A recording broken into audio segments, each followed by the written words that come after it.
Good morning students. बेटा हम कर रहे हैं क्लास 6 का चैप्टर वचन। तो वचन हम पढ़ चुके हैं, इसमें एक बार पढ़ते हैं। आओ दोहराए कि हमने चैप्टर में क्या पढ़ा।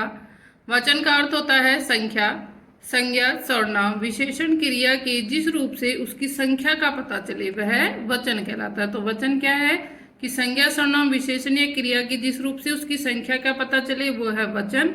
हिंदी में वचन है वो दो होते हैं, एक वचन और बहुवचन। कुछ शब्द हैं जो सदैव बहुवचन में होते हैं, जैसे हस्ताक्षर, दर्शन, प्राण। कुछ शब्द हैं जो सदैव एक वचन में होते हैं, जैसे दूध, दही, घी, जनता। आदर्शसूचक शब्द हैं वो बहुवचन में प्रयुक्त होते हैं। तो कि जो वचन है वो संख्या का बोध कराता है। दो वचन होते हैं, एक वचन और बहुवचन। एक संख्या का बोध कराने वाला एक वचन और एक से अधिक का बोध कराने वाला बहुवचन।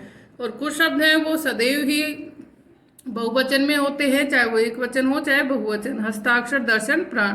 कुछ शब्द हैं वो सदैव एक वचन में होते हैं, जैसे दूध, दही, घी, जनता। आदरसूचक शब्द हैं वो बहुवचन में ही प्रयोग किए जाते हैं, कि जब हम किसी के आदर के लिए किसी को बोलते हैं अपने से बड़ों को, तो हम बहुवचन का प्रयोग करते हैं।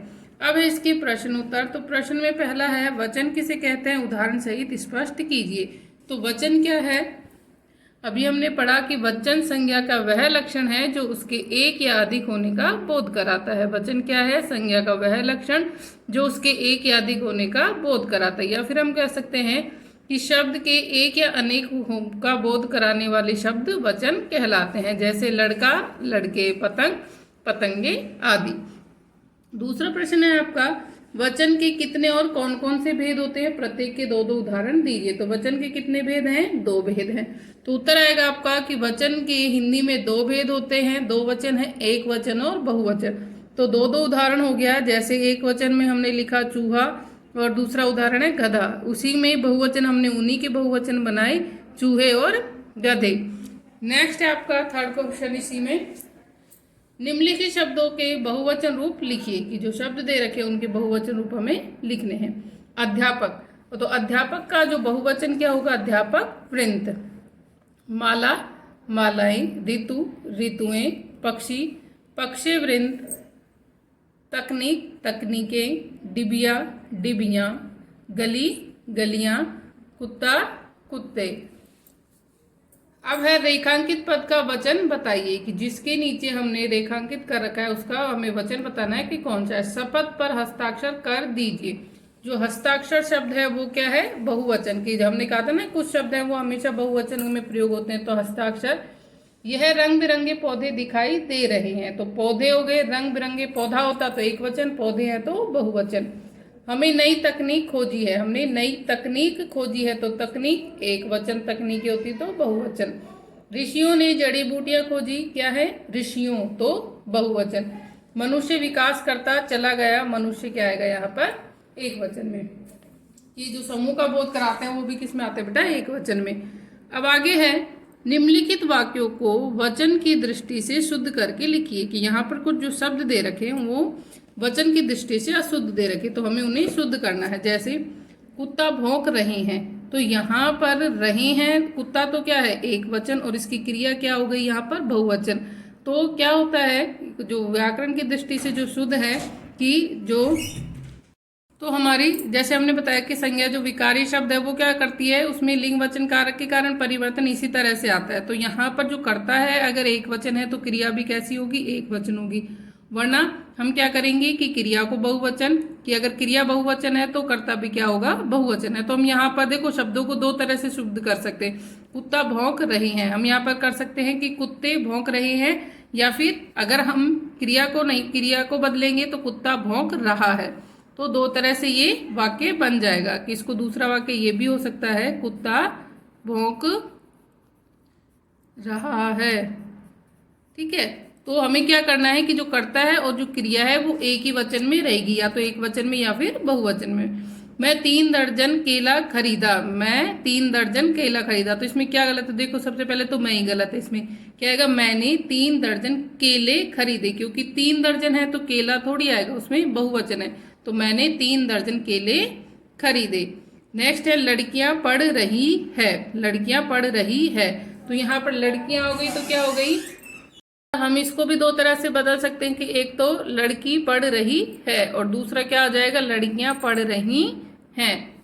फिर है पांडव 5 भाई था, तो यहाँ पर तो सीधा है कि हमें सिर्फ यही बदलना है कि पांडव 5 भाई थे। तो इस तरह से क्या बनेगा, इसका बहुवचन बदलेंगे। अब है निम्नलिखित वाक्यों में आवश्यक परिवर्तन करके बहुवचन में लिखिए कि यहाँ पर जो एक वचन दे रखा है उसको बहुवचन में बदल के वाक्य में जो भी परिवर्तन आएगा वो पूरा करना है। कौवा पेड़ से उड़ गया, तो अगर कौवा को बहुवचन बनाएंगे तो कोए, तो फिर पूरा वाक्य क्या बनेगा, कोए पेड़ से उड़ गए। क्या भी बताया था कि अगर कर्ता एक वचन है तो क्रिया भी एक वचन, और अगर क्रिया बहुवचन है तो कर्ता भी बहुवचन। अब है कपड़ा छत पर सूख रहा है, क्या आएगा, कपड़े छत पर सूख रहे हैं। लड़की पुस्तक पढ़ रही है, लड़की पुस्तक पढ़ रही है, तो इसका वचन बदलेगा लड़की की लड़कियां, लड़कियां पुस्तक पढ़ रही हैं। बस है में क्या हो गया कि अगर हम बिंदी लगाते यानी अनुस्वार लगाते तो वो बहुवचन में प्रयोग होगा। अध्यापक पाठ पढ़ाएगी, अध्यापिकाएं पाठ पढ़ाएंगी, अध्यापिकाएं पाठ पढ़ाएंगी। आगे है निम्नलिखित शब्दों के बहुवचन में बदलकर वाक्य में प्रयोग कीजिए। तो मक्खी का बहुवचन क्या हो गया, मक्खियां, मक्खियां खाने पर बैठी हैं। पुस्तक, पुस्तके का बहुवचन में है तो इसका वचन बदलेगा एक वचन में, पुस्तक, राम पुस्तक पढ़ रहा है। आँख है एक वचन, इसका बहुवचन बनेगा आँखें, तुम्हारी आँखें बहुत सुंदर है। वस्तुएं बहुवचन में है तो इसका एक वचन बनेगा वस्तु, यह तुम्हारी वस्तु है। कवि का, देखो कवि का होता है कविगण, और इसका जब हम वाक्य में प्रयोग करेंगे कि काव्य समारोह में सभी कवि शामिल थे, तो यहाँ पर जब हम वाक्य में प्रयोग करेंगे तो इसको कवियों भी लिख सकते हैं और कवि गण भी लिख सकते हैं, या फिर हमने क्योंकि यहाँ पर सभी कवि लिख दिया तो कवि आ जाएगा। नेक्स्ट है कि काव्य में सभी कविगण शामिल थे। ये ऐसे 4 शब्द लिखिए जिनका सदैव एक वचन में प्रयोग होता है। तो वो वाक्य है पानी, घी, वर्षा, चाय, ये हमेशा क्या होते हैं, एक वचन में। ऐसे 4 शब्द लिखिए जिनका प्रयोग सदैव बहुवचन में होता है। तो ये आएंगे प्राण, हस्ताक्षर, दर्शन और आंसू, इनका प्रयोग हमेशा क्या होता है, बहुवचन में होता है। तो ये चैप्टर आपको बेटा अच्छे से पढ़ना है। Thank you.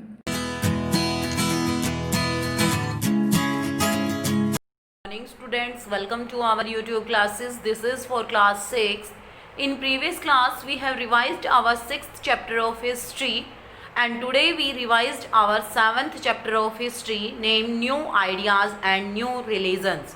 So let we continue our today's class with the exercise of chapter number 7. First, fill in the blanks. First, fill up. Upanishads are regarded as Shrutis or text are believed to have been told to the by author by God. कि जो उपनिषद होते हैं वो ऐसे text होते हैं जो कहा जाता है कि जिनको भगवान ने ऑथर को बताया है। Second, during the later Vedic period society was divided into 4 varnas और castes. Third, Mahavira is regarded as the real founder of Jainism. Fourth, a person who avoids the pleasure of life and lives simply for the sake of religion is called Jina. Fifth, the 2 main divisions of Buddhism are Hinayana and Mahayana. Second, choose the correct answer. First, Upanishads were written in Sanskrit, Hindi, Prakrit, Pali. Answer is Sanskrit. Second, the Jains believe in the existence of dash Tirthankars 8, 24, 5, 16. Answer is 24. Third, Gautam Buddha belonged to the Brahmana, Kshatriya, Vaishya, Shudra, Kshatriya clan. Fourth, the word Jina means follower, monk, truth, conqueror of self. Answer is conqueror of self. Fifth, the use of dash facilitated the growth of town and cities. Answer is copper, steel, iron, gold. Options थे ये, answer है आपका iron. Now we do the matchup of this chapter. First, Mahavira, Puras, Hinayana, Vihara, monks. Jain literature, Buddhist literature, कुंदाग्रामा, संघा, Buddhist Montessori. तो महावीरा को हम match करेंगे कुंदाग्राम से, पूर्वाज को हम मैच करेंगे संघास से, हीनयान को हम मैच करेंगे बुद्धिस्ट लिटरेचर से, विहार को हम मैच करेंगे बुद्धिस्ट मॉन्टेसरी से, मॉन्क्स को हम मैच करेंगे जैन लिटरेचर से। ये बेटा आपके मैचअप हैं। Now we do the true false of this chapter. First is the caste system had become flexible in the later Vedic period. ये फॉल्स है क्योंकि यहाँ पे 4 वर्णों में डिवाइडेड था। Second, Buddha was born at Kundagrama in Bihar. ये भी फॉल्स है क्योंकि महावीर का जन्म हुआ था कुंदाग्राम बिहार में। Third, the Digambara did not wear clothes and followed the original teaching of Mahavira. This is true. The main teaching of Buddhism are contained in 4 noble truth। This is false. Buddha died in Kushinagar. This is true. Now we do the short question answer. First है, what are the main teachings of the Upanishads.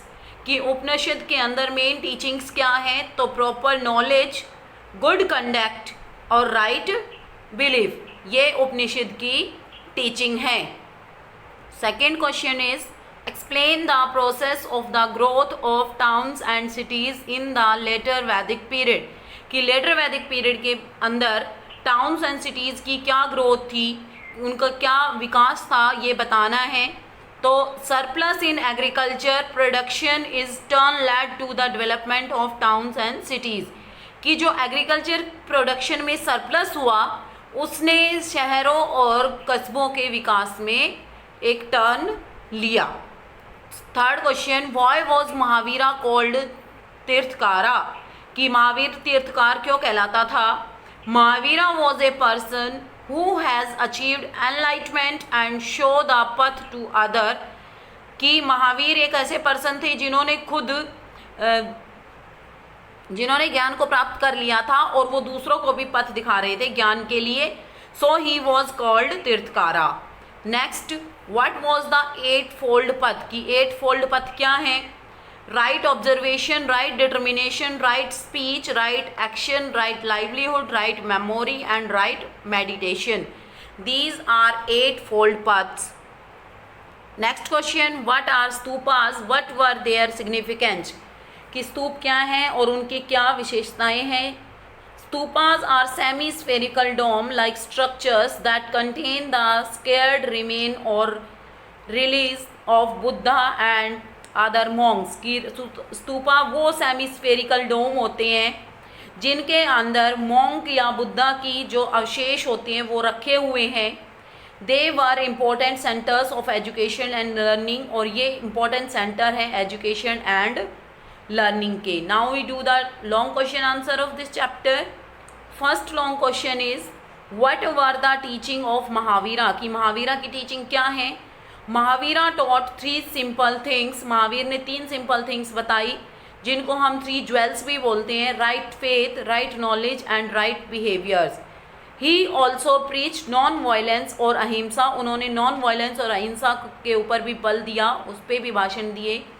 He oppose the caste system and considered all people equal. उन्होंने caste system को विरोध किया और सभी लोगों को बराबर बताया। Next question, question number second, state the reason for the emergence of new ideas in the 6th century। कि 6th century के अंदर नए आइडियाज़ आए, नए विचार आए, तो उनके ऊपर बताना है। Rigid caste system, complex ritual, growth of towns and cities and languages. ये सारे कारण थे कि यहाँ पे नए आइडियाज़ का जन्म हुआ 6th century के अंदर। Next question, write a note on Buddhist and Jain literature. Answer is, Jain literature were composed in the Prakrit language, Buddhist literature composed in the Pali language. Jain literature consist of epic, novel and drama. Buddhist literature compiled into 3 books called Tripitaka. कि जो Jain literature है वो प्राकृत language में लिखे गए हैं जो Buddhist literature है वो पाली लैंग्वेज में लिखे गए हैं।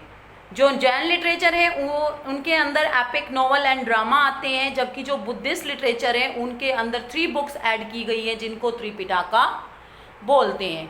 Our next question is what was the turning point in Siddhartha life, कि सिद्धार्थ की लाइफ में टर्निंग पॉइंट क्या था? तो answer is Siddhartha life changed when he saw an old man, A sick man, a dead body and A Holi man, कि सिद्धार्थ का जीवन change हो गया जब उन्होंने एक बूढ़े व्यक्ति को देखा, एक बीमार व्यक्ति को देखा, एक डेड बॉडी को देखा और एक धार्मिक व्यक्ति को देखा। ही विटनेसेड 4 scenes and these changed his life for ever, और ये 4 सीन देखने के बाद उनका जीवन पूरे तरीके से चेंज हो गया। Next question, comment on Buddhist art and architecture, कि बुद्धिस्ट कला और शिल्पकला के ऊपर एक कमेंट करना है। There are many Buddhist monuments and sculptures have been found in different part of India, कि यहाँ पे बहुत सारे monuments, बहुत सारी पुरानी इमारतें और sculptures पाए जाते हैं इंडिया के अंदर विभिन्न पार्ट्स के अंदर। स्तूपा ऑफ सांची, अमरावती, और इनमें कौन कौन से हैं? जैसे सांची का स्तूप है, अमरावती का स्तूप है। बोध गया आर इम्पोर्टेंट आर्किटेक्चर, और बोध गया ये इम्पोर्टेंट शिल्पकला के उदाहरण हैं। बुद्धिस्ट मॉन्टेसरीज एंड और विहार्स आर अनदर आर्किटेक्चर, कि बुद्धिस्ट मॉन्टेसरी हैं और जो विहार हैं वो दूसरे आर्किटेक्चर हैं, वो दूसरी शिल्पकला के उदाहरण हैं। तो यहाँ पे क्या कमेंट किया है हमने कि जो बुद्धिस्ट मॉन्यूमेंट्स और स्कल्पचर्स हैं वो भारत के विभिन्न भागों में पाए जाते हैं। इनके अंदर सांची का स्तूप है, अमरावती का स्तूप है और बोध गया है, वो इम्पोर्टेंट आर्किटेक्चर हैं। बुद्धिस्ट मॉन्टेसरीज और विहार हैं वो दूसरे आर्किटेक्चर्स हैं। I hope students you understand the 7th chapter of history very well. You revise it again for your essay 1 examination. Thank you, have a nice day.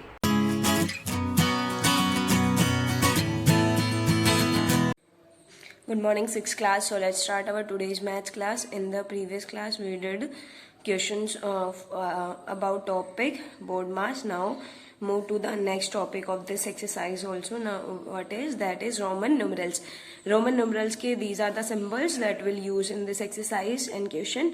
So I will represent for 1, V will represent 5, X will represent 10, L will represent 50, C will represent 100, D will represent 500, M will represent 1000. Okay, so there is one rule before writing the Roman numerals, that the smaller number will not be come in the left of, मतलब कि Roman number जब भी हम Roman numerals में इनमें लिखेंगे तो उसमें लेफ्ट में स्मॉलर टर्म नहीं हो सकती है। ठीक है, अगर स्मॉलर टर्म है तो उसमें से क्या, उसका क्या मतलब, वहां पे माइनस होगा। फॉर एग्जांपल यहाँ देखो 20 को हम कैसे लिख सकते हैं, यहाँ पे इन केसेस में से देखते हैं। यहाँ क्या लिख सकते हैं 20, उसके बाद 2 तो नहीं लिख सकते, क्या लिखेंगे 1 and 1। तो यहाँ 20 के लिए क्या लिख सकते हैं आप, 20 को कैसे लिखेंगे 10 + 10 + 1 and +1, मतलब 10 को क्या लिख सकते हैं x, फिर x 2 10 हो गए, उसके बाद 1 और 1। ठीक है, 45 को क्या लिख सकते हैं 50 में से हम, क्योंकि अप्रोक्स ये सबसे नियरेस्ट किसके है 50 के, 50 में से 5 माइनस कर देते हैं। 50 माइनस और 5 क्यों करा है, क्योंकि 5 के हमारे पास नंबर है, अदरवाइज हम 1 1 के टर्म्स में करते हैं। ठीक है, तो सिंपली क्या हो गया, अब जब माइनस होता है तो ये जो स्मॉलर टर्म होती है वो कहाँ जाती है लेफ्ट में, और जो बिगर टर्म है वो कहाँ जाएगी इसके राइट में। ठीक है, तो LV का मतलब यहाँ से अगर हम इसमें देखते हैं तो यहाँ बिगर टर्म कहाँ है, राइट में है, और स्मॉलर टर्म उसके लेफ्ट में है। तो इसका मतलब क्या होता है, बिगर टर्म के लेफ्ट में कभी भी स्मॉलर नहीं हो सकती, तो उसमें माइनस ही होता है। ठीक है, नेक्स्ट पे आते हैं 93। ठीक है, या तो हम क्या लिखे 50+, जो कि बहुत बड़ा हो जाएगा, इससे बेटर हम 100 में से माइनस कर लेते, क्योंकि 100 के हमारे पास टर्म है। अब 100 और माइनस में 7 की तो कोई टर्म नहीं होती, तो क्या कर लेते हैं उसको 5 और 2 के फैक्टर्स में डिवाइड कर लेते हैं, मतलब पहले 5 माइनस करेंगे फिर 2 माइनस कर देंगे। ठीक है, और 5 पहले क्यों लिखा है, क्योंकि हमें पता है पहले कौन सी टर्म होती है यहाँ पे। अब पहले हमारे पास कौन सी टर्म होती है बिगर, तो यहाँ पे क्या आ जाएगा, अब हमारे पास कैसे बनाएंगे अब इसके फैक्टर्स, यहाँ पे VI और यहाँ पे क्या हो जाएगा 100 के लिए C, ठीक है। ओके, सो यहाँ पे अगर हम वो करें कि यहाँ ये जो 2 है ये यहाँ क्यों नहीं आया, क्योंकि 7 को हम ऐसे ही लिखते हैं। 7 जो है उसको कैसे लिखेंगे, 5th में 2 ऐड करके, और हमें किस में से माइनस करना है, 100 में से, तो 100 के लेफ्ट में हम 7 को लिख देंगे, ठीक है। इसके बाद 326 है, उसमें पहले हम क्या लिखेंगे, 100 100 और 100 को 3 टाइम्स। उसके बाद क्या बचा अब हमारे पास 20 को कैसे लिखेंगे, 10 + 10, और उसके बाद क्या है हमारे पास 6 को कैसे लिखेंगे, 5th और +1, 5 + 1। अब इनको फैक्टर्स में करो, यहाँ पे कोई भी स्मॉलर टर्म इधर नहीं आएगी क्योंकि माइनस में नहीं हो रही है, ठीक है। तो सिंपली क्या हो जाएगा, 100 के लिए क्या होता है हमारे पास C एंड C, क्योंकि 3 टाइम्स है। उसके बाद 10 कितने टाइम्स है, 2 टाइम्स, तो 10 लिख दिया। 5 है और उसके बाद एक फर्स्ट, ठीक है। प्लस प्लस होता है तो सिंपली यहीं की साइड ऐसे सीरीज में चलते जाते हैं।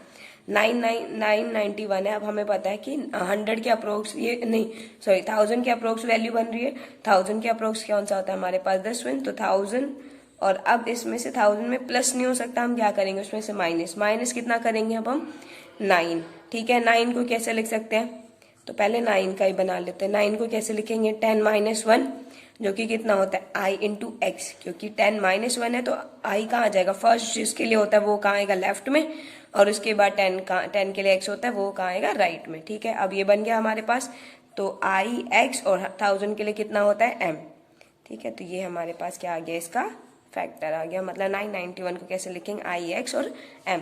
अब है यहाँ पे 3000 के लिए क्या हो जाएगा, 1000 + 1000 एंड +1000, 3 टाइम्स 1000 हो गया। उसके बाद क्या बचा, 3000 तो हो गया, 919 है। 900 को कैसे लिखेंगे, अब 1000 में से एक माइनस कर देंगे, ठीक है। पहले फर्स्ट ऑफ ऑल 3000 हो गया, अब 1000 - 1 हो जाएगा, ओके 1000 माइनस, अब कितना होगा, 919 है ना, तो 1000 में से कितना माइनस करें, यहाँ देखो, यहाँ कर देते हैं 1000 में से हमें 919 माइनस करना, क्या हो जाएगा, यहाँ 10, यहाँ 9 और यहाँ 9, कितना हो गया 1, 9 - 1 = 8, 9 - 9 0, मतलब 81। अब इस 81 को कैसे लिखेंगे, इसमें से हमें माइनस का 81 करना है। 81 को किस फैक्टर में वो करेंगे, 50 प्लस करके कर लेते हैं, या 100 माइनस, ठीक है, किसी भी तरीके से कर सकते हैं। अब यहाँ पे ओके, तो हमें क्या लिखना है, 81। नाउ 81 को हम क्या लिख सकते हैं, या तो 50 + 31 लिख लें, या 81 को क्या लिख सकते हैं हम, 100 - 29, दोनों 19, ठीक है, दोनों ही टर्म हो सकते हैं। अब स्मॉलर किस में आ रही है, इसमें, तो यहाँ पे हम 100 में से ही करते हैं 100, और इसको फैक्टर्स में, क्योंकि 19 का कोई होता नहीं है तो हम उसको क्या कर लेते हैं, 19 10, उसके बाद माइनस का 10 और प्लस का 1, ठीक है, ये हो जाएगा हमारे पास टर्म। या कैसे कर सकते हैं, 10 और ये हो जाएगा, हो गया 19, एक बार 10 माइनस कर दे तो जो बच गया उसको माइनस कर देंगे। अब यहाँ देखो 100 के माइनस में अब हमारे पास 10 और माइनस का 9 है, तो पहले हम 19 को लिखते हैं। 19 को कैसे लिख सकते हैं, 10 + 9 लिख सकते हैं। 10 का क्या होता है x, और 9 का क्या हो जाएगा v, i और v, ठीक है। ये क्या होता है अब हमारे पास 9 के लिए, 9 के लिए कैसे, अब ये देखो क्या होता है, 9 को किस में वो करेंगे, 5 + 4 में। अब 4 को कैसे लिख सकते हैं, I × v, और 5 को ऐसे, ठीक है, इसमें जोड़ना था, तो v i v हमारे पास किसके लिए बन गया, 9 के लिए, उसको x में ऐड कर दिया, तो अब ये 100 में से माइनस होगा, तो x v i v, और 100 में से माइनस करना है इसीलिए उसको लेफ्ट में लिखा, और इसके इधर क्या हो जाएगा c, जो कि 100 के लिए। तो ये आ गया अब हमारे पास 81 वाली टर्म, तो यहाँ पे 81 लिख देते हैं, और ये किसके राइट में आ जाएगा, इस 1000 के राइट में आ जाएगा। फर्स्ट ऑफ ऑल 1000 के लिए जो टर्म है उनको लिख देते हैं m m m, 3 टर्म्स हो गया। अब यहाँ पे 1000 में से ये सारी टर्म माइनस करनी थी, इसीलिए कहाँ आएगी, लेफ्ट में आएगी, जो कि ये है x v i v c, और उसके लेफ्ट में क्या आ जाएगा, अब उसके राइट में m, ठीक है। ये टर्म हमारे पास क्या बनेगी, इसका मतलब क्या है कि अब हमारे पास ये वाले में से ये बाकी सब क्या हो रहा है, माइनस हो रहा है, और ऐसे लिखेंगे इसको, ठीक है। नाउ नेक्स्ट हमारे पास इनको क्या करना है, हमें हिंदू अरेबिक न्यूमरल्स में करना है। तो यहाँ पे देखो फर्स्ट ऑफ ऑल x और उसके इधर राइट में क्या नहीं होनी चाहिए, उसके इधर राइट में स्मॉलर टर्म तो होनी चाहिए लेकिन ग्रेटर नहीं होनी चाहिए, ठीक है। तो कोई ग्रेटर नहीं है, तो 10 + 10 = 20 और प्लस। अब यहाँ देखो 5th के पहले क्या है, अब हमारे पास स्मॉलर टर्म है, और 5th के पहले स्मॉलर टर्म नहीं आ सकती, इसीलिए क्या कर देंगे, उसको 5 में से माइनस कर देंगे, जिसके लेफ्ट में होती है उसके माइनस करते हैं, ठीक है। तो यहाँ क्या हो जाएगा 20 एंड प्लस का 4 जो कि आ गया 24। ठीक है, नेक्स्ट है L इंटू आई। L रिप्रेजेंट 50 और I रिप्रेजेंट 1। तो यहाँ पे L के लेफ्ट में स्मॉलर टर्म नहीं है, तो मतलब सिंपली क्या हो जाएगी, ऐड हो जाएंगे टर्म्स। ठीक है, कितना आ गया आंसर 51। नाउ यहाँ देखो C जो है कितना होता है 100। 100 के लेफ्ट में स्मॉलर टर्म है, मतलब वो इसमें से ही माइनस हो जाए। कितना है वो 10 माइनस हो गया। अब इसके बाद C के बाद इधर क्या है, वो इससे स्मॉलर है, तो मतलब वो क्या होगी यहाँ पे प्लस। पहले 100 में से 10 माइनस करो 90 और इसमें 5 ऐड कर दो, कितना हो गया 95। नेक्स्ट देखो C और इसके बाद हमारे पास यहाँ पे कोई बिगर टर्म नहीं होनी चाहिए। यहाँ बिगर टर्म है नहीं है, तो पहले C कितना हो गया 300, क्योंकि 3 टाइम्स है और C मतलब होता है 100 हो गया। नेक्स्ट देखो अब L मतलब 50 के इधर कोई बिगर टर्म दिख रही है नहीं, तो इसको भी प्लस कर देते हैं। ठीक है, नेक्स्ट देखो अब x और इसके राइट में क्या नहीं होनी चाहिए, इससे ग्रेटर टर्म नहीं है, तो ये भी प्लस हो गई। 3 टाइम्स है तो इसीलिए 30 हो गया। और उसके बाद 3 क्या है हमारे पास, ये 1 3 टाइम्स। ठीक है, अगर राइट में बिगर टर्म है तो हमें क्या लिखना पड़ेगा, उसको माइनस में करना पड़ेगा। ठीक है, तो क्या हो जाएगा अब यहाँ पे 350 3 8 और 3, ये आंसर आ गया। ठीक है, 380 और प्लस 383। नाउ नेक्स्ट देखो अब यहाँ पे C एंड देन D। अब D क्या होती है हमारे पास 500 के लेफ्ट में उससे स्मॉलर टर्म है, मतलब क्या होगा, ये माइनस होगा उसमें से। 500 में से C मतलब 100 माइनस हो गया। अब देखो XL, अब XL में क्या दिख रहा है, X हमारे पास स्मॉलर टर्म है और L क्या है 50 से स्मॉलर टर्म उसके लेफ्ट में आ रही है, मतलब कि क्या होगा अब यहाँ पे भी माइनस होगा।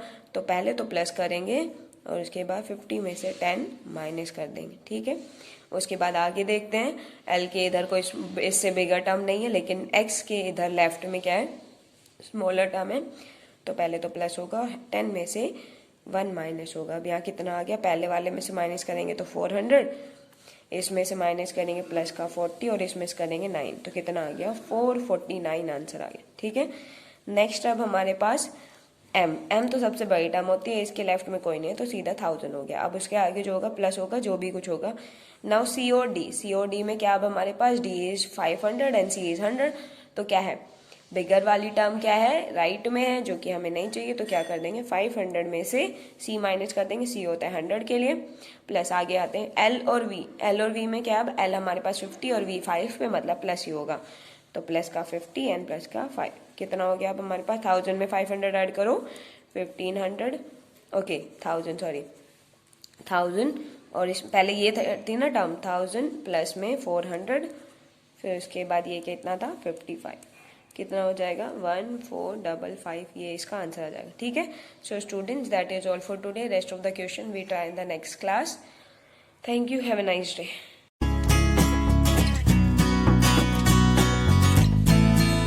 This is for class 6 students. Today we will start with the present continuous tense, and in previous video we completed with the present continuous tense. Now let's start with it. Now, so first of all I will tell you the structures of tenses and different sentences, as you know. Now let's start. First is positive sentences, or you can say affirmative sentences. Positive sentences का structure क्या है, subject plus was और वर। Was were हम singular plural के साथ use करते हैं, plus ING form of the verb. जो हमारी first form of the verb होगी उसके साथ हम क्या लगाएंगे, आईएनजी।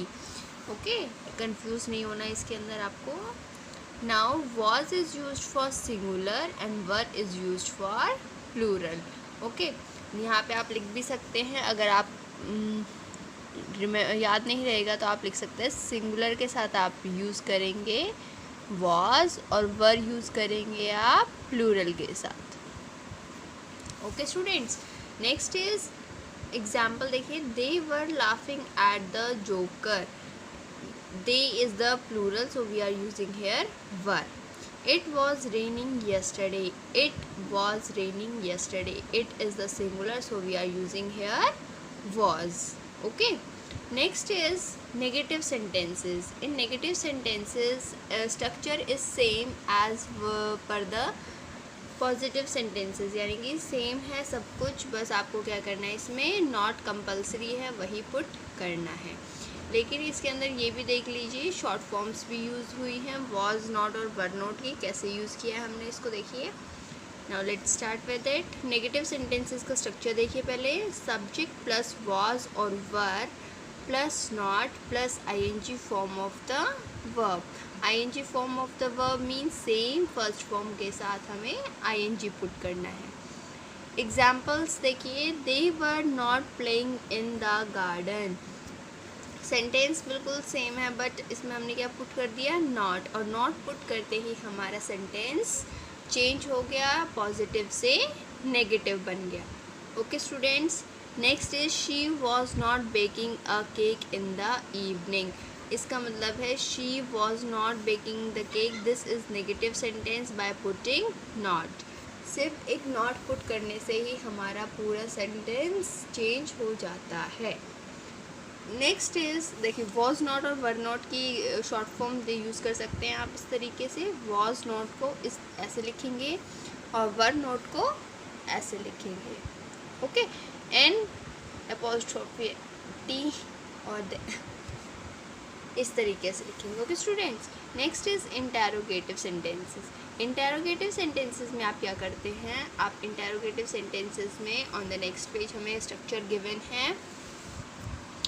इसमें हम क्या करते हैं, वॉज और वर से स्टार्ट करेंगे sentence. Why? Because this is interrogative sentences. और इंटेरोगेटिव सेंटेंसेस में क्या होता है, इंटेरोगेटिव सेंटेंसेस में हम हेल्पिंग वर्ब से स्टार्ट करते हैं क्वेश्चन सेंटेंस, जिससे हमारा सेंटेंस लास्ट में हम क्वेश्चन मार्क पुट करते हैं। इसको इंडिकेट करते हैं इंटेरोगेटिव सेंटेंसेस। स्ट्रक्चर सेम है, बस हमने हेल्पिंग वर्ब्स को आगे यूज़ किया है, उसके बाद सब्जेक्ट यूज़ किया है, first form of the verb के साथ आईएनजी पुट किया है। Okay students, example you can see here, was she making salad in the kitchen.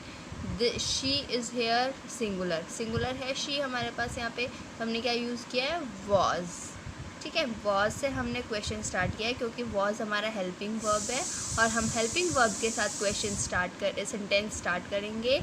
Was she making salad in the kitchen, and at the end interrogative sentences में question mark put करना compulsory है। जैसे negative sentences में हम negative sentences में not put करना ये compulsory है, ऐसे ही हमारा क्वेश्चन मार्क पुट करना कंपल्सरी है। Okay, next I will tell you the uses of past continuous tense. Past continuous tense मतलब क्या होता है, जो हमारा काम चल रहा था वो भी अभी भी कंटिन्यू है। तो इसका मतलब है कि हम अपना कब कब यूज़ करेंगे। देखिए पास्ट कॉन्टीन्यूअस टेंसेस को, फर्स्ट है to describe an action. To describe an action going on at a point of time और over a period of time in the past. इसका मतलब है जो हमारा काम एक्शन जो पॉइंट ऑफ टाइम पे चल रहा था, यानी कि पास्ट में जो हमारा काम चल रहा था वो अभी भी चल ही रहा है और उसका पर्टिकुलर टाइम हमें गिवन है कि वो इतने टाइम तक ख़त्म हो जाएगा। ठीक है, कि हमारे पास इतनी ड्यूरेशन है। शाम जैसे एग्जांपल है इसमें, we were studying all evening, कि हम सब इवनिंग में शाम को पढ़ते हैं। ये कॉन्टीन्यूअस हमारा ड्यूरेशन हमें गिवन है कि हम शाम को ही पढ़ते हैं। At 5 o'clock last evening we were flying to Mumbai, ये इसमें भी टाइम हमें गिवन है। So this is also known as past continuous tense. इसमें हमें क्या गिवन है, टाइम पीरियड और टाइम हमें कि किस पॉइंट ऑफ टाइम पे हमें काम करना है, एक्शन करना है अपना, वो हमें गिवन है। To describe an action that was in progress when another action took place, एक ऐसा काम जो हमें चल रहा है प्रोग्रेस में और उसके साथ दूसरा काम भी हम साथ साथ कर रहे हैं। For example, she was writing a letter when the bell rang, यानी कि वो लेटर तब भी लिख रही थी जब बेल बज गई। ठीक है, यानी कि कॉन्टीन्यूसली वो लेटर लिख ही रही थी लेकिन दूसरा काम क्या हो रहा था, बेल रैंग, यानी कि घंटी बजने का काम भी साथ साथ हो गया। ठीक है, इसमें हम दोनों काम को डिस्क्राइब करते हैं। Note that in these two sentences the verb is in the past continuous tense and describe longer actions, while the verbs in the past simple past are describing shorter actions. जो हमारा past continuous tense है ये हमारा काम लंबा खींचता है, ठीक है। ऐसे सिंपल पास्ट टेंस में हम क्या करते हैं, हमारा जो काम होता है वो छोटे समय तक, थोड़े काम समय के लिए, थोड़े टाइम के लिए चलता है। To describe present habits in the past, जो हमारी पास्ट यानी कि जो हमारी एक्शन, जो हमारी हैबिट्स पास्ट में होती हैं, जो हमारी आदतें बन जाती हैं, वो हम करते हैं उनको हम, और वो अभी भी चल रही हैं हमारी, तो उन्हें भी हम पास्ट कॉन्टीन्यूस टेंस में ही नोट करेंगे। Okay, now on the basis of past continuous tense we are having a book exercise. You can see here, complete these sentences with the past continuous tense.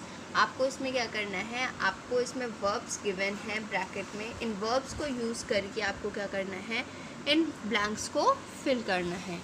Now let's start. और इन blanks को fill करते time हमें अपने structure का ध्यान रखना है। Parul met her neighbors while she was moving into her new apartment. Was moving. Okay, ये हमारा स्ट्रक्चर के अकॉर्डिंग है सेंटेंस। नेक्स्ट है हमारे पास नॉट साइकिल। अब इसमें हमें नेगेटिव सेंटेंसेस को फ्रेम करना है। We were not cycling. Okay, ये प्लूरल है इसलिए हमने यहाँ पे क्या यूज़ किया है, were. Okay students, like this you complete your book exercise. This is your homework and I have done 2 sentences for you. Now remaining one you have to do it on your own. Thank you everyone.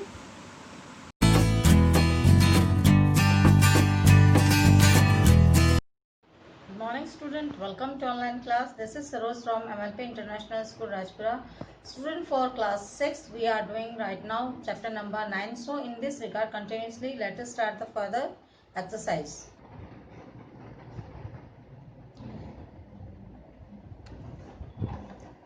So see the true false statement.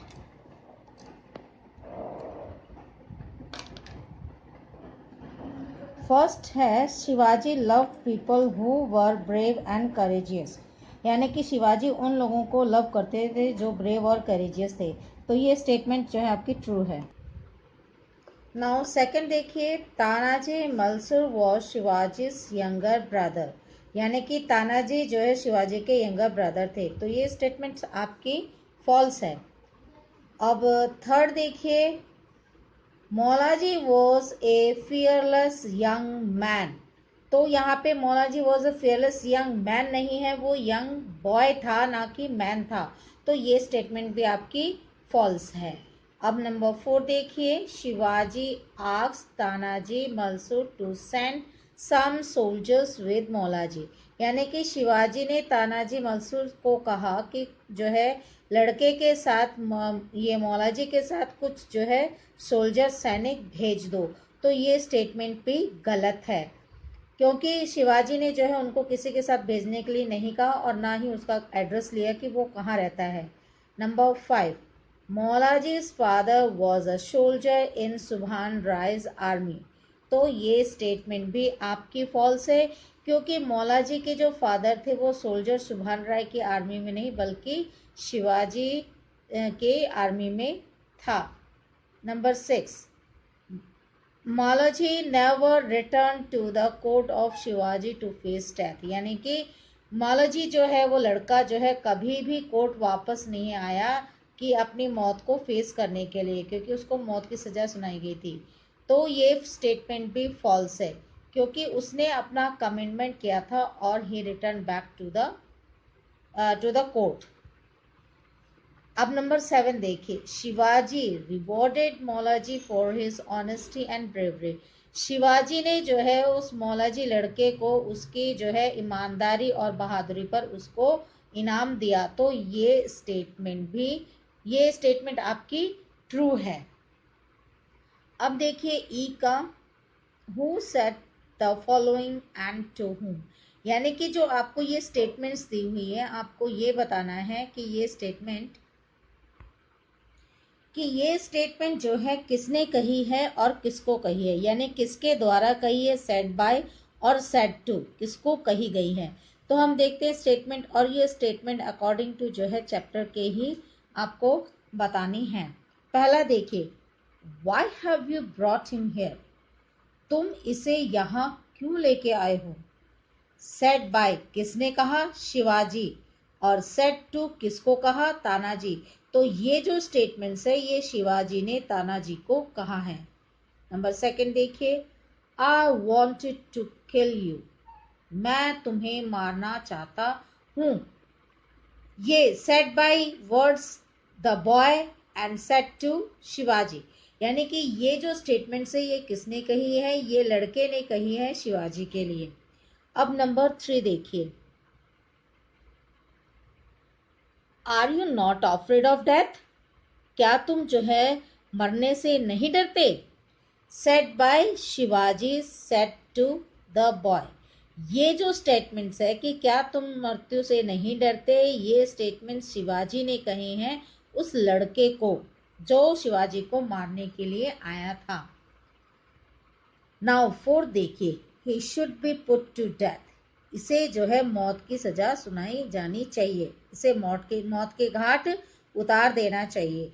तो ये जो statement है वो तानाजी ने कहा है, और कहा किसको है, सेड टू शिवाजी, यानी कि ये जो स्टेटमेंट है ये तानाजी ने शिवाजी को कहा है। नंबर 5 देखिए, आई एम द वर्दी son of a brave soldier, यानी कि मैं जो हूं, मैं उस बहादुर सोल्जर का बेटा हूं। तो ये शब्द क्या है, said bye son of the bravery soldier. तो ये जो है यहाँ पे जो है शिवाजी, यहाँ पे आएगा मौला जी, सॉरी ये रॉन्ग है, इसमें आएगा मौला जी,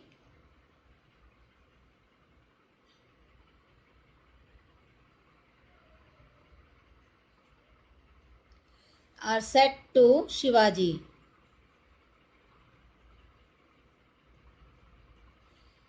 तो ये आप इसमें करेक्शन कर लीजिएगा, ये वर्डिंग्स जो है मौला जी ने कही है, किसको कही है, शिवाजी को कही है। I am here as per my promise, अब ये जो वर्ड है कि मैं यहाँ अपने वादे अनुसार वापस आया हूँ, मैं यहाँ पे अपने वादे के अनुसार आया हूँ, तो ये वर्ड्स जो है मौला जी कहता है, किसको कहता है, शिवाजी को। अब यहाँ पे देखिए number 7, it would be the greatest honour of my life, ये मेरी जिंदगी का सबसे बड़ा इनाम है। तो ये जो वर्ड है ये किसने कहा है, मौला जी ने कहा है शिवाजी को, क्योंकि जिंदगी का ये सबसे ग्रेटेस्ट क्यों है, क्योंकि जो है शिवाजी ने उस लड़के को उसकी ईमानदारी और उसकी सच्चाई को देखते हुए उसे अपने जॉब पर, अपने आर्मी में उसको सोल्जर की जॉब दे दी थी। तो ये इसलिए ये वर्ड्स जो है मौला जी ने शिवाजी को कहा है। सो स्टूडेंट, आज का ये वीडियो आपका यहीं तक है, नेक्स्ट हम आप इसको कंटिन्यू करेंगे tomorrow. So what you have to do, आप इसको देखिए, समझिए, और जैसा कि मैं आपको हर वीडियो में बताती आई हूँ, वीडियो को लाइक करें, शेयर करें, चैनल को सब्सक्राइब करें, और साथ ही साथ बेल आइकन पे क्लिक करना ना भूलें। Thank you, take care, bye.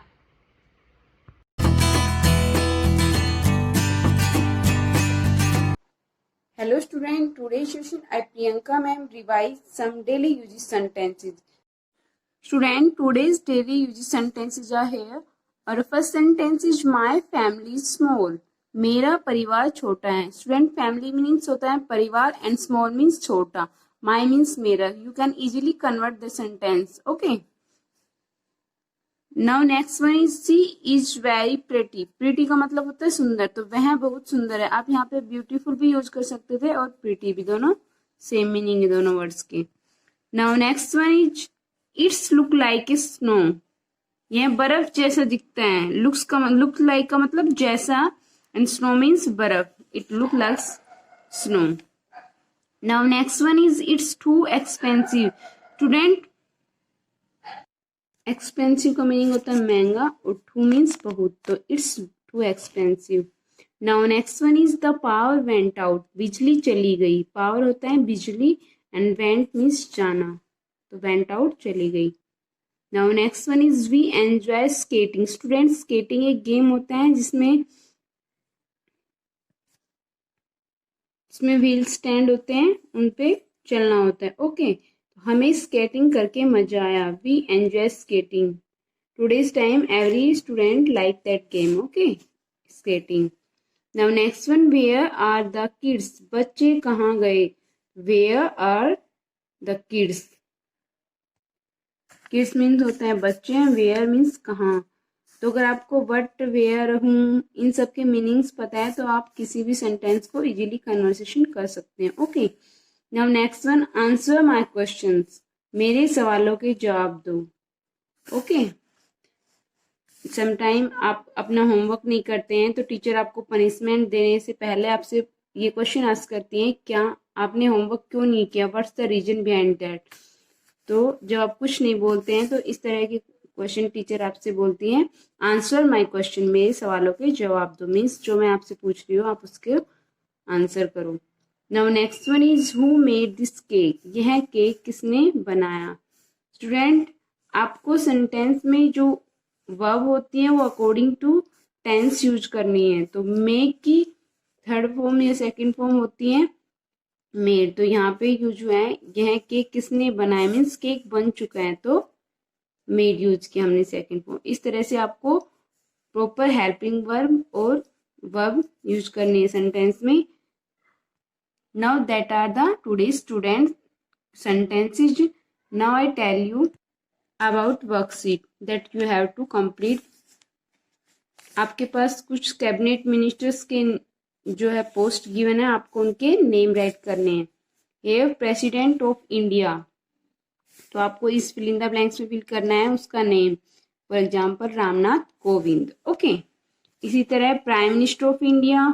Next one is a defence minister of India, railway minister of India, home affair ministers of India, road transport and highway minister, finance minister of India, external affairs of India, terrible affairs ministers of India, minister of environment, force and climate, minister of petroleum, minister of skill and development, minister of animal and husbandry and minister of जल शक्ति, and last one is minister of agriculture. Student आपको ये सब minister, cabinet minister के name मैंने previous session में कराए थे, जब आपके में जो रिवीजन चल रहा था PT1 के लिए, तब मैंने आपको ये असाइनमेंट कराया था। तो आपको अब दोबारा से इसको रिवाइज करके अपनी नोटबुक में दोबारा से राइट करना है। Okay, these are some ministers name that you have to ask in your exam. Okay,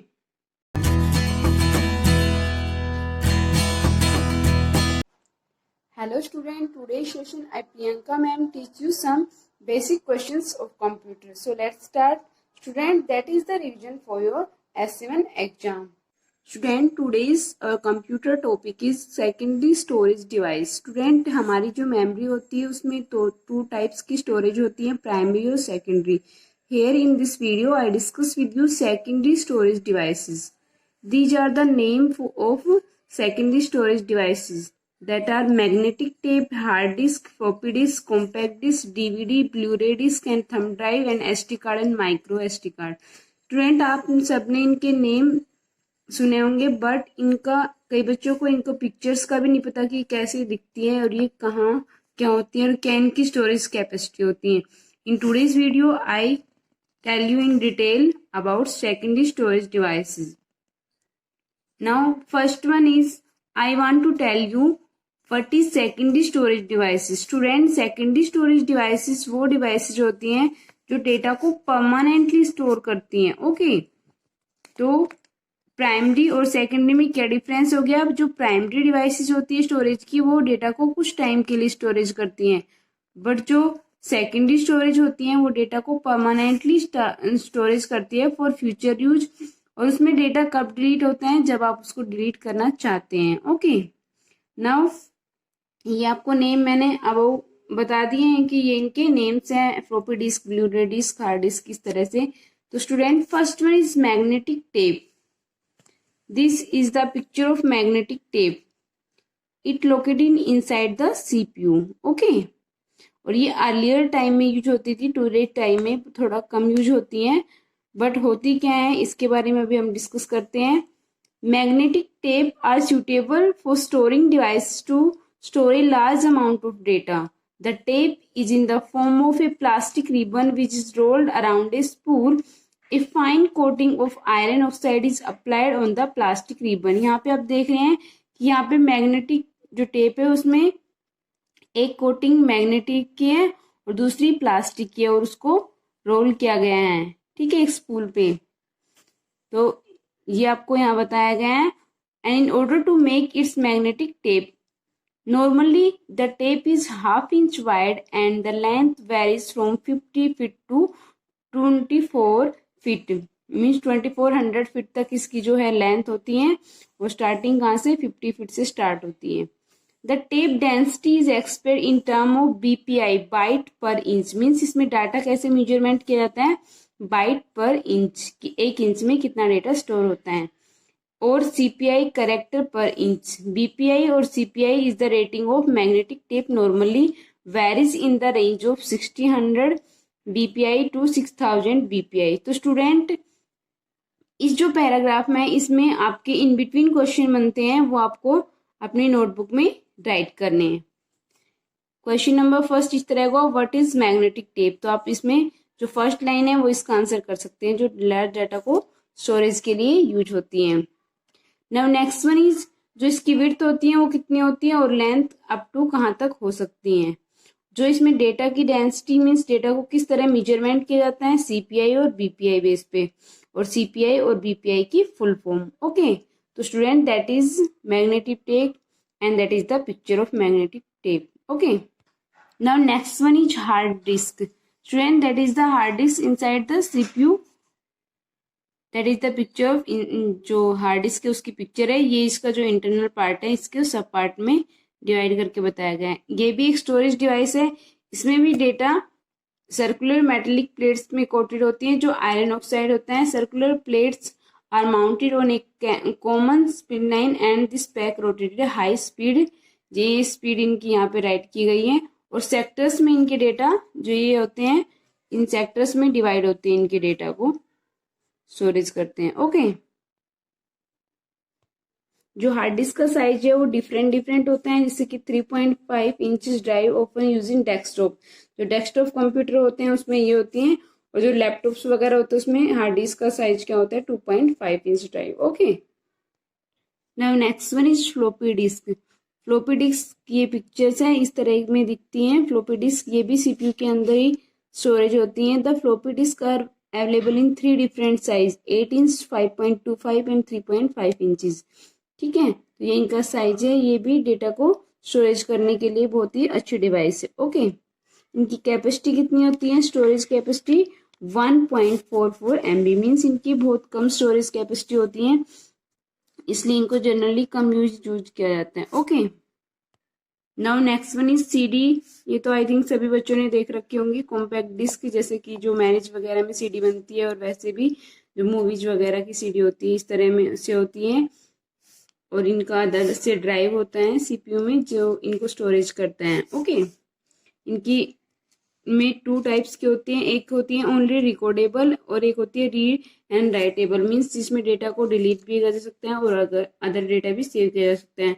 और दूसरी होती है जिसमें आप उस डेटा को सिर्फ रिकॉर्ड कर सकते हैं, उसमें कुछ चेंज नहीं कर सकते।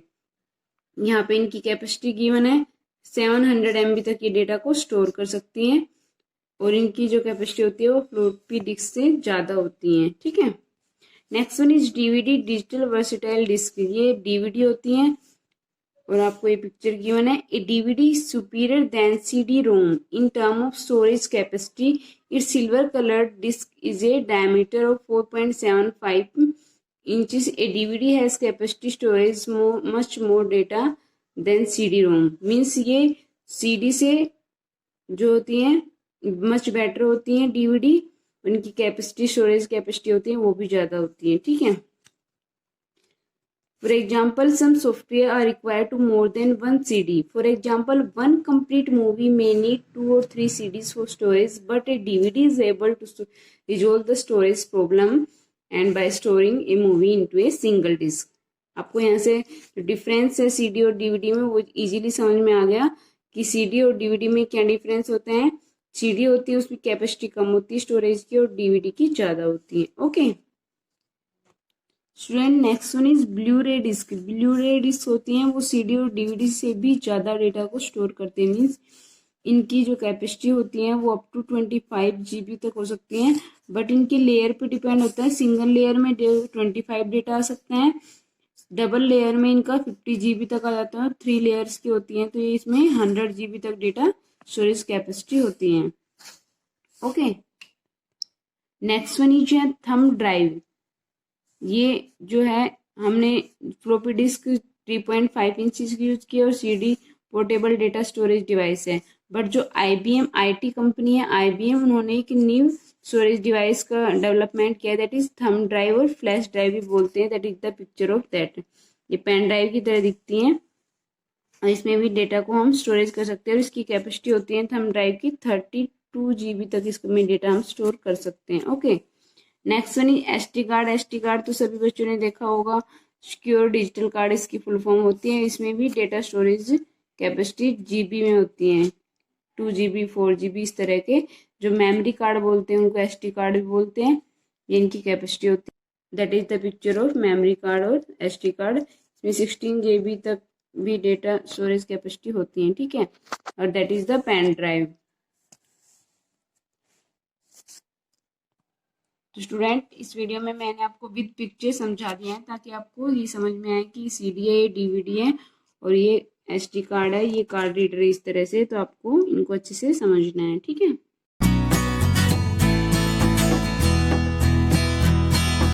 A very pleasant morning to all my dear student of class 6. This is Vinita ma'am, your science teacher, welcoming to all of you on our YouTube channel of online classes. Student, as you know that we are doing the revision work of our exam syllabus for SE1. So to continue that, we are going to discuss the long question answer of chapter 3rd today. So let's get started with content for the today's session class. So student, this is our today's session class content. Firstly, we will discuss the questions, that is question number 2. Explain how we get cotton fibers from the cotton plants. हम cotton fiber जो है वो किस तरीके से cotton plant से लेते हैं. तो cotton fiber is a cotton seed fiber, plant seed fiber that needs to be harvested and then separated from the seed or cotton plant. देखिए कॉटन प्लांट से हम कॉटन फाइबर कैसे गेन करते हैं, एक बहुत ही लॉन्ग प्रोसेस होता है. फर्स्ट ऑफ ऑल तो कॉटन प्लांट को ग्रो करना है एंड आफ्टर दैट उसमें से वो राइप होता है, उसकी छोटी छोटी बॉल्स निकलती हैं कॉटन बॉल्स. उस कॉटन बॉल्स को सीड्स में से डिफरेंट सेपरेट किया जाता है. ठीक है, उस सेपरेशन के बाद उसको गिनिंग वगैरह स्पिनिंग वगैरह करके कॉटन फाइबर जो है फर्स्ट ऑफ ऑल तो सीड फाइबर से मिलता है एंड उसको हार्वेस्ट किया जाता है, फिर उसको सेपरेट किया जाता है सीड से. उस सीड से सेपरेट करने के बाद हमें वो कॉटन फाइबर मिलता है. ओके, अब वो कॉटन मिलता है एंड आफ्टर दैट उस कॉटन को हमें गिनिंग से स्पिनिंग से पतला पतला थ्रेड बनाया जाता है, thin thread, strand of thread. ठीक है, after that we woven it, उसको वीविंग किया जाता है, देन कॉटन फैब्रिक प्रिपेयर होता है. Okay, next question number 3rd is how are jute fibre obtained. Jute fibre किस तरीके से ऑप्टेन होते हैं, हम लेते हैं, मिलता है हमें. Jute fibre are obtained from skin और रिबन ऑफ प्लांट. जो जूट फाइबर होता है फर्स्ट ऑफ ऑल तो जो जूट के प्लांट होते हैं ना उनको कट किया जाता है, उसका रूट का पोर्शन छोड़ के, ऊपर के जो लीव्स का पोर्शन होता है उसको छोड़ के जो उसकी स्टेम होती है उन स्टेम्स को लिया जाता है. उन सारे स्टेम्स को कट करने के बाद एक बंडल बनाया जाता है और उस कट प्लांट्स को टाइड करके पानी में फेंक दिया जाता है, रिवर्स वगैरह में. तो उसमें क्या होता है, वो रॉटिंग होती हैं, तो उसको हम रेटिंग बोलते हैं. जब वो प्लांट की जो स्टेम होती है सड़ने लगती है, तो उसमें की जो रेसे होते हैं, ऊपर की जो उसकी स्किन होती है, आपने कभी देखा होगा कि जब आप किसी भी ग्रीन प्लांट की एक ब्रांच को या स्टिक वगैरह को तोड़ते हैं, तो उसमें एक उसकी जो ऊपरी लेयर होती है जो ग्रीन कलर का होता है, कोटिंग होता है, अंदर तो येलो कलर की स्टिक होती है, बट उसके ऊपर जो ग्रीन कलर की कोटिंग होती है, उसको जब आप रिमूव करते हैं तो वो आपको एक पतली सी लेयर, वो आप तोड़ते हैं तो भी नहीं टूटती, बहुत स्ट्रांग होती है वो। ओके, तो उसको ऑब्टेन किया जाता है रेटिंग प्रोसेस से। After that jute fibre become soft and dry. उसके बाद उस जूट को, फाइबर को सुखाया जाता है, सॉफ्ट बना दिया जाता है, पानी में भीग जाते हैं तो सॉफ्ट हो जाते हैं, फिर उनको ड्राइड किया जाता है, एंड उसके बाद उस से एक रोप, फैब्रिक, कुछ भी एनीथिंग जो भी बनाना है वो रेडी किया जाता है। ओके, तो मतलब एक रस्सी वगैरह बना के थ्रेड बनाई जाती है, पतले पतले रेसे, तो उनसे इस तरीके से through that we get the jute fibre. Okay, इस तरीके से फिर उसको फैब्रिक में वोवन किया जाता है। नेक्स्ट है आपका first question, describe the history of the beginning of clothing. Cloth, as you know that we have read already we have read about this chapter. So in this chapter the term clothing, fabric, fiber, मैंने आपको ये जितने भी terms हैं ये word bank के through बताई भी हैं, तो ये जो है बहुत ही कॉमन वर्ड्स हो गए। तो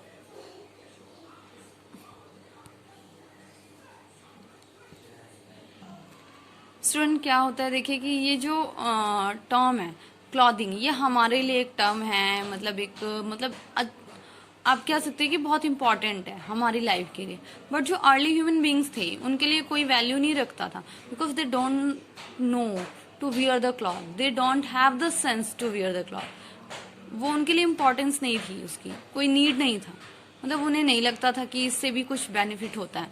बट सडनली उनके माइंड में कोई आइडिया आया, कुछ मतलब हिट किया उनको ठंड लगी तो उन्होंने कभी एनिमल की स्किन को ले लिया, रैप कर लिया। कभी पहले तो उन्हें फील ही नहीं होता था कि ये चीज़ें हमें अपने आप को कवर करके रखना चाहिए, क्योंकि उससे भी कुछ बेनिफिट्स होते हैं, हमारी स्किन खराब नहीं होती है, हमें गर्मी नहीं लगेगी, सर्दी से हम बच सकते हैं। तो लाइक दैट ये चीज़ें कभी उनके माइंड में ही नहीं आई थी। सो सडनली कुछ माइंड में आइडियाज स्ट्रक हुए, तो after that they feel the need to wear the clothes, तो उन्होंने क्लॉथ को वियर करने की, तो अर्ली पीपल्स को तो क्लॉथ की नीड ही नहीं थी, दैट दे जो हम वियर करते हैं। तो लेकिन स्टोन एज में उन्होंने स्किन, पीपल ने क्या किया, जो बार्क होती है, ट्रीज के पेड़ की छाल जो होती है, और लीव्स हो गए, उसके पत्ते, एनिमल की स्किन, इन सब चीज़ों को यूज़ करके उन्होंने अपने आप को, स्टोन एज की बात कर रहे हैं, तो उस टाइम पे उन्होंने अपने आप को कवर अप करना शुरू किया। एंड अर्ली 6000 ईयर्स एगो, आज से 6000 साल पहले की बात कर रहे हैं हम स्टूडेंट, तो उस टाइम पे वूल का यूज़ होना शुरू हुआ था। एंड 3000 BC, ये जो है BC जो होता है वो बिफोर द जीसस क्राइस्ट जो थे, उनके जो बर्थ है उससे पहले की बात है। तो उस टाइम पे चाइना में 3000 की बात कर रहे हैं, 3000 BC में, तो सिल्क को माना गया, मतलब उसको एक्सटिंक्शन में आया, वो किस तरीके से उसका यूज़ करते हैं। नेक्स्ट फिर 3000 BC में इंडिया में कॉटन का यूज़ होना शुरू किया, तो सिल्क में चाइना में सबसे ज़्यादा सिल्क का यूज़ होता था और इंडिया में सबसे ज़्यादा कॉटन का। Next student C, this is our fourth last question, write down the advantages and disadvantage of synthetic fibre. इसमें आपको एडवांटेज और डिसएडवांटेजेस बताने सिंथेटिक फाइबर के। See, these are the properties and it is also are the advantages and disadvantages. You have to write the answer from here. Advantages of synthetic fiber. The first one is they are stronger than natural fiber. Stronger than natural fiber होते हैं वो, जो natural fiber होते हैं उनसे stronger होते हैं, chemicals का use होता है। Easy to wash and maintain, उनको wash करना आसान होता है और रखना भी easy होता है। Do not get wrinkles but dry easily. उनमें रिंकल्स नहीं पड़ते, मीन्स उनमें सलवटें नहीं पड़ती, सिकुड़ते नहीं हैं वो कपड़े, जल्दी सूख जाते हैं। Synthetic fibre are flame resistant and waterproof. Flame resistance, जल्दी उनमें आग भी जल्द पकड़ लेती है, और कुछ होते हैं फ्लेम रेजिस्टेंस जिनमें आग नहीं पकड़ती, कुछ में पकड़ भी लेती, क्योंकि सिंथेटिक फाइबर हैं तो आप टेरिकॉट वगैरह देखोगे तो उसमें आग जल्दी लग जाती है, मतलब बर्न हो जाते हैं वो, तो कुछ वाटर प्रूफ भी होते हैं। और डिसएडवांटेजेस क्या है, डू नॉट एब्जॉर्ब स्वेट, ये स्वेट एब्जॉर्ब नहीं करते, जैसे कि हमारे कॉटन, स्वेट, वूल, तो वूल में तो स्वेट की नीड ही नहीं, क्योंकि उसमें तो वैसे भी वो हीट के लिए होता है, तो कॉटन में स्वेट एब्जॉर्ब हो जाता है, तो लाइक दैट इसमें ये इनका डिसएडवांटेजेस है। और air to pass through them easily, उनमें अलाउ नहीं करते, वो एयर के लिए उसमें स्पेस नहीं होता कि वो एयर पास कर सके। दे कैच फायर इजिली, जल्द ही आग पकड़ लेते हैं, जैसे मैंने आपको पहले बताया। Hands can not be use in kitchen, that's why वो किचन में यूज नहीं किए जा सकते। आपने देखा होगा एप्रन वगैरह भी कॉटन के क्लॉथ्स के बने हुए होते हैं। They are not suitable for hot and humid weather, और ये जहाँ का एरिया बहुत ही ज़्यादा हॉट होता है, ह्यूमिड होता है, वो उस टाइप के वेदर के लिए कंफर्टेबल नहीं होते। So student, these were our today's long questions content for this videos that we have done. You have to revise it for your essay 1 exam. That's all for today. Take care. Goodbye.